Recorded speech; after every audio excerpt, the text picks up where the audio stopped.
வணக்கம். பைபிளை முழுவதுமாக வாசிக்கும் நம் லட்சிய பயணத்திற்கு உங்களை அன்புடன் வரவேற்கிறேன். இன்று நாம் நீதித்தலைவர்கள் நூலில் 9வது அதிகாரத்தை வாசிக்க இருக்கிறோம். இதுவரை நாம் மொத்த நூல்களில் 18.42% நூல்களை வாசித்து முடித்துவிட்டோம். இன்னும் சில நூல்களை முடித்தால் நம் பயணம் வெற்றிகரமாகும். இன்றைய வாசிப்பின் மூலம் அந்த இலக்கை இன்னும் முன்னோக்கி நகர்த்துவோம். வாங்க தொடங்குவோம். அபிமெலக்கு, யெருபாகாலின் மகன் அபிமெலக்கு செக்கேமிலிருந்த தன் தாயின் சகோதரர்களிடம் சென்றான். அவர்களிடமும் தன் தந்தை, தாய் குடும்பத்தை சார்ந்த தன் இனத்தார் அனைவரிடமும் கூறியது: செக்கேமிலுள்ள எல்லா குடிமக்களும் கேட்குமாறு கூறுங்கள். யெருபாகாலின் 70 புதல்வர் உங்களை ஆள்வதா, அல்லது ஒருவன் உங்களை ஆள்வதா? நான் உங்கள் எலும்பும் சதையுமாக இருக்கின்றேன் என்பதை நினைவிற்கொள்ளுங்கள். அவன் தாயின் சகோதரர் அவனுக்காக செக்கேமின் எல்லா மக்களும் கேட்குமாறு இந்த வார்த்தைகள் அனைத்தையும் கூறினர்.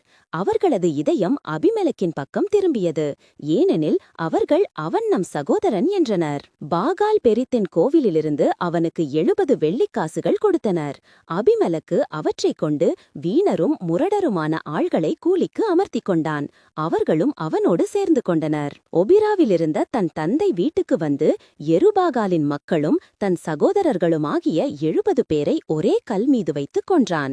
யெருபாகாலின் கடைசி மகன் யோத்தாம் மட்டும் ஒழிந்து கொண்டதால் தப்பித்துக் கொண்டான். செக்கேம் மற்றும் பெத் மில்லோவின் குடிமக்கள் அனைவரும் செக்கேமில் சிலை தூண் கருவாலி மரத்தடியில் அபிமெலக்கை அரசனாக ஏற்படுத்தினர். இது யோத்தாமுட்டு தெரிவிக்கப்பட்டது.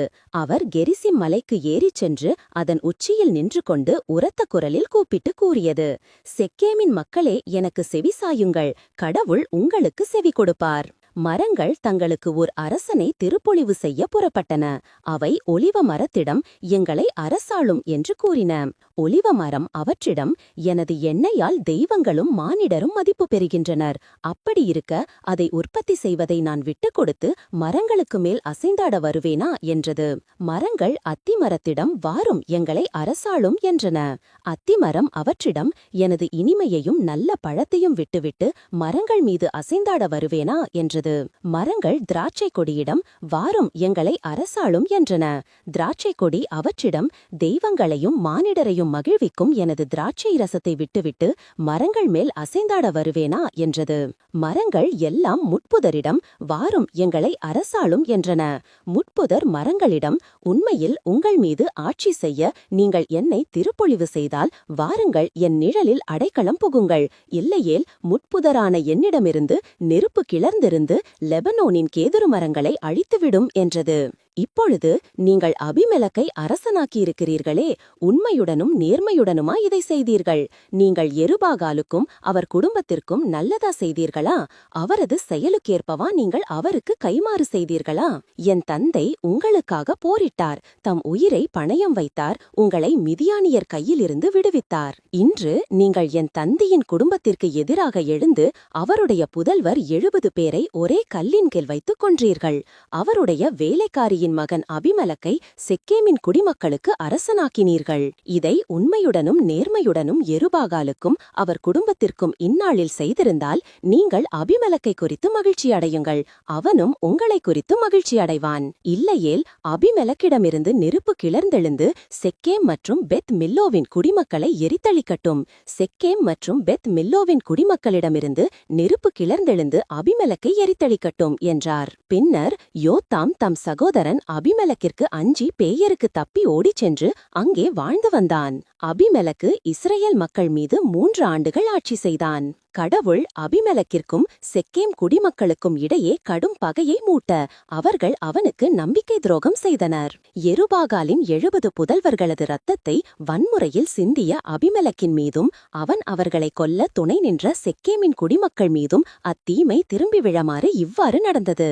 செக்கேமின் குடிமக்கள் அவனுக்கு எதிராக மலைகளின் உச்சிகளில் ஆள்களை பதுங்கியிருக்க வைத்து அவ்வழியே கடந்து செல்வோரையெல்லாம் கொள்ளையடிக்கச் செய்தனர். இது அபிமெலக்கிற்கு தெரிவிக்கப்பட்டது. தன் சகோதரர்களுடன் செக்கேமுக்கு வந்திருந்த ஏபேதின் மகன் ககால் செக்கேம் குடிமக்களின் நம்பிக்கைக்குரியவன் ஆனான். அவர்கள் அனைவரும் தம் விளைநிலங்களுக்கு சென்று திராட்சையை பறித்து பிழிந்து விழா கொண்டாடினர். அவர்கள் தம் தெய்வங்களின் கோவிலுக்கு சென்று உண்டு குடித்து அபிமெலக்கை பழித்து பேசினர்.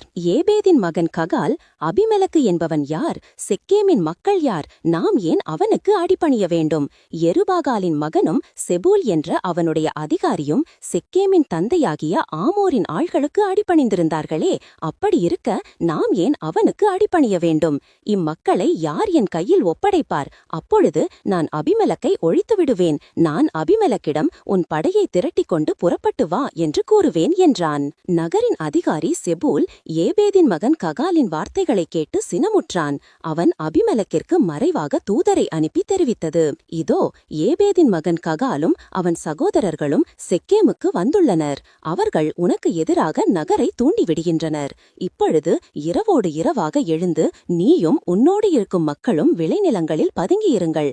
காலையில் கதிரவன் உதிக்கும் பொழுது நீ புறப்பட்டு நகருக்குள் பாய்ந்து செல். அவனும் அவனோடு இருக்கும் மக்களும் உன்னை நோக்கி வெளியே வருவார்கள். உனக்கு தோன்றுவது போல் அவனுக்கு செய். அபிமெலக்கும் அவனோடு இருந்த மக்களும் இரவில் எழுந்து 4 பிரிவுகளாக செக்கேமுக்கு அருகில் பதுங்கியிருந்தனர். ஏபேதின் மகன் ககால் வெளியே சென்று நகரின் நுழைவாயிலில் நின்று கொண்டிருந்தான். அபிமெலக்கும் அவனோடு இருந்த மக்களும் பதுங்கியிருந்த இடத்திலிருந்து எழுந்தனர். ககால் அவர்களை பார்த்து செபூலிடம், இதோ மக்கள் மலைகளின் உச்சிகளிலிருந்து இறங்குகின்றனர் என்றான். அதற்கு செபூல், மலைகளின் நிழலை நீ மனிதர்களாக காண்கிறாய் என்றான். ககால் மீண்டும் இவ்வாறு கூறினான், இதோ மக்கள் நாட்டின் மிக உயர்ந்த பகுதியிலிருந்து வருகின்றார்கள். ஒரு பிரிவு குறிசொல்வோர் கருவாலி மர பாதையிலிருந்து வருகின்றது. செபூல் அவனிடம், அபிமெலக்கு என்பவன் யார்? நாம் ஏன் அவனுக்கு அடிபணிய வேண்டும் என்று கூறிய உன் வாய் எங்கே? இம்மக்களை என்றோ நீ இழித்துரைத்தாய். இப்பொழுது புறப்பட்டுச் சென்று அவனோடு போரிடு என்றான். ககால் செக்கே மக்களின் முன்னே சென்று அபிமெலக்குடன் போரிட்டான். அபிமெலக்கு அவனை துரத்த அவனிடமிருந்து தப்பி ஓடினான். நுழைவாயில் வரை பலர் காயமுற்று விழுந்தனர். அபிமெலக்கு அருமாவில் தங்கினான். ககாலையும் அவன் சகோதரர்களையும் செக்கோமில் வாழாதபடி செபூல் துரத்திவிட்டான்.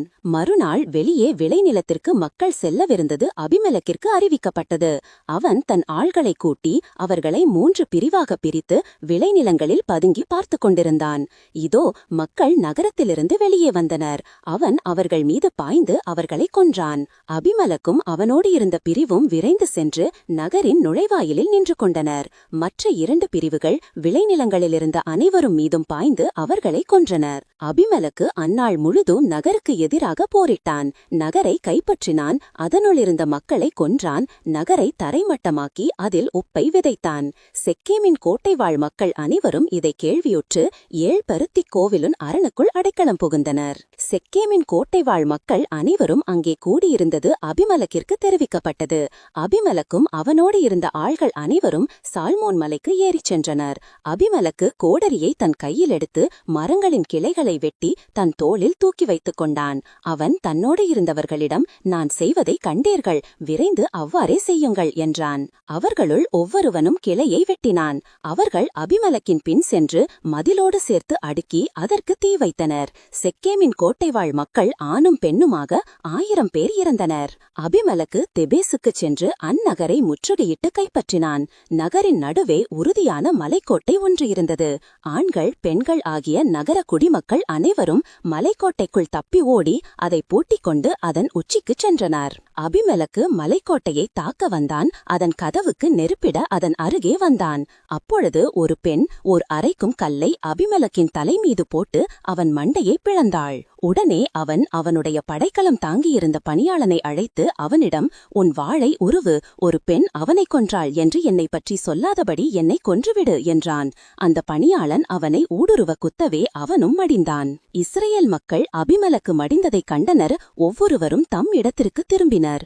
இவ்வாறு அபிமெலக்கு தன் 70 சகோதரர்களைக் கொன்று தன் தந்தைக்கு எதிராக செய்த தீச்செயலுக்கு உரிய தண்டனையை கடவுள் அவனுக்கு வழங்கினார். ஆண்டவர் செக்கேமின் மக்கள் செய்த எல்லா தீய செயலுக்குரிய தண்டனையையும் அவர்கள் தலைமீதே விழச் செய்தார். யெருபாகாலின் மகன் யோத்தாமின் சாபம் அவர்கள் மீது விழுந்தது. நாம் 1189 அதிகாரங்களில் 220 அதிகாரங்களை நிறைவு செய்துவிட்டோம். இன்னும் சில அதிகாரங்களை வாசித்தால் முழு பைபிளையும் முடித்து விடுவோம். நாளை அடுத்த அதிகாரத்தை பார்க்க சந்திப்போம். நாள்தோறும் இந்த பயணத்தில் நீங்களும் பங்கேற்றால் பைபிளை முழுமையாக வாசித்து முடிப்போம். இது நம் வாழ்க்கையிலும் ஆன்மாவிலும் பெரிய மாற்றத்தை ஏற்படுத்தும். இந்த பயணம் உங்களுக்கு நம்பிக்கையையும் சமாதானத்தையும் கொடுத்தால் இந்த வீடியோவை லைக் செய்யவும் சப்ஸ்கிரைப் செய்யவும் மறக்க வேண்டாம். பகிர்ந்து மற்றவர்களையும் இந்த பயணத்தில் சேருங்கள். நாளை மறக்காமல் வாருங்கள்.